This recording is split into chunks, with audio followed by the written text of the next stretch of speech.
অত্র মাদ্রাসার হিফজিয়া রয়েছে মোহাম্মদ মাহাদি হাসান। এই মুহূর্তে আমাদের অনুষ্ঠানের আনুষ্ঠানিক শুরু হচ্ছে। তোমাদের সামনে কথা বলবেন অত্র মাদ্রাসার মুরব্বী এবং মোতায়েম সাহেব হযরত মাওলানা আবু সাঈদ সাহেব রাহমাতুল্লাহ আলাইহি।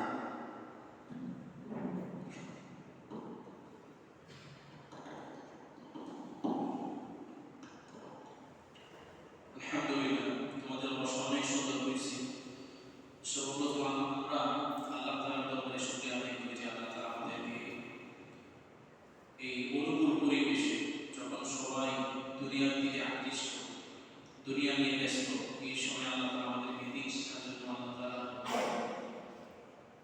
আল্লাহ তাআলা সত্য থেকে নির্গত কোরআন শিক্ষা করার জন্য আল্লাহ তাআলা আমাদেরকে বের করছে, কবুল করছে। এই জন্য আমরা সবাই দিল থেকে শুকরিয়া আদায় করি আলহামদুলিল্লাহ। এই যে এখানে তোমরা যারা বসে আছো তাদের মধ্য থেকে একসময় কেউ বড় হাফেজ হবে, কেউ বড় আলেম হবে, কেউ বড় মুফতি হবে, কেউ মাদ্রাসার মুতাবিন হবে, কেউ মসজিদের ইমাম হবে, কেউ কোন মসজিদের খতিব হবে, কেউ কোন এলাকা বড় বুজুর্গ হবে, বড় মুরব্বী হবে।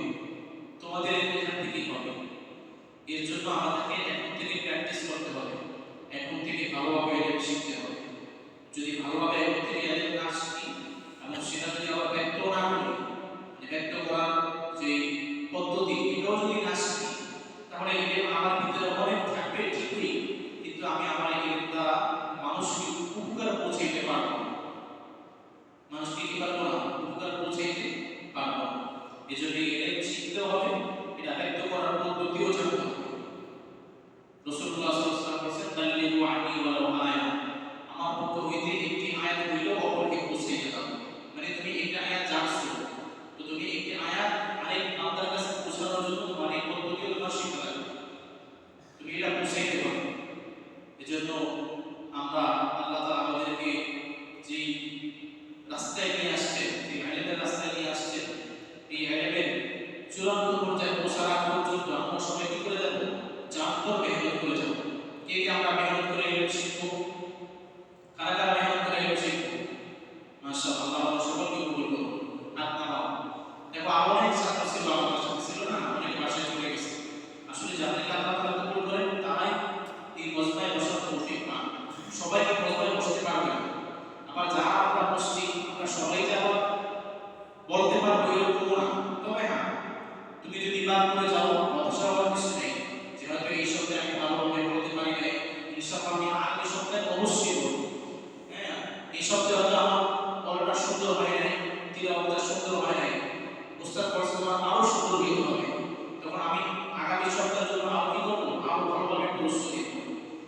তো আলহামদুলিল্লাহ আমাদের আগে থেকে একটা পরিকল্পনা ছিল যে আমাদের প্রতিযোগিতা অনুষ্ঠান হবে। ইনশাআল্লাহ সেই প্রতিযোগিতা অনুষ্ঠান আগামী বৃহস্পতিবারে হবে। আজকে বৃহস্পতিবার, আগামী বৃহস্পতিবারে হবে। যেন আমরা সবাই ভালোভাবে মেহনত করব, প্রস্তুতি নেব।